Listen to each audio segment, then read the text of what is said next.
ఈరోజు గత సంవత్సరం ఏదైతే వర్షాలు తక్కువగా పడటం, ఈ ప్రాజెక్టు డ్యామేజ్ అవ్వటం, ఇతరత్ర కారణాల చేత డెఫినెట్గా ఈ ప్రభుత్వం పైనుంచేం నీరు తేలేదు. ఈ ప్రభుత్వం వచ్చే 65 రోజులు.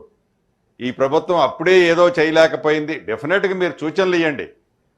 విమర్శించే స్థాయిలోకి మీరు అప్పుడే మమ్మల్ని పాయింట్అవుట్ చేసే పరిస్థితి రాలా.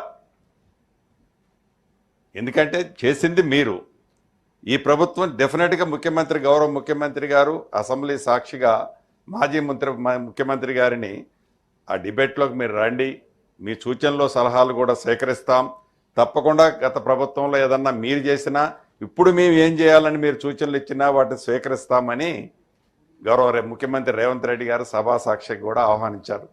అప్పుడే మేము ఏదో చేయలేకపోయాం, అప్పుడే ఇది జరిగింది అది జరిగిందని మా మీద ఇప్పుడే నిందె మోపటం అనేది కరెక్ట్ కాదు.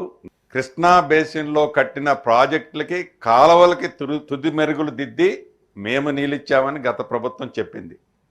ఏదైతే ఈ ఇరిగేషన్ ప్రాజెక్టుల మీద ఈ లక్షలాది కోట్లు ఖర్చు పెట్టామో, కొత్తగా స్టార్ట్ చేసిన ఏ ప్రాజెక్టు నుంచి కూడా మనం ఆయకట్టు అనేది ఇవ్వనమాట ముమ్మాటికి వాస్తవం. ఎస్, గొలుసుకట్టు చెరువులు ఏదైతే ఉన్నాయో కాకతీయుల కాలం నాటి చెరువుల్ని డెఫినెట్గా మీరు ఆనాటి చెరువుల్ని ఇంప్రూవ్మెంట్ చేశారు. ఇక మంచినీరు తాగునీరు సమస్య కూడా చెప్పారు.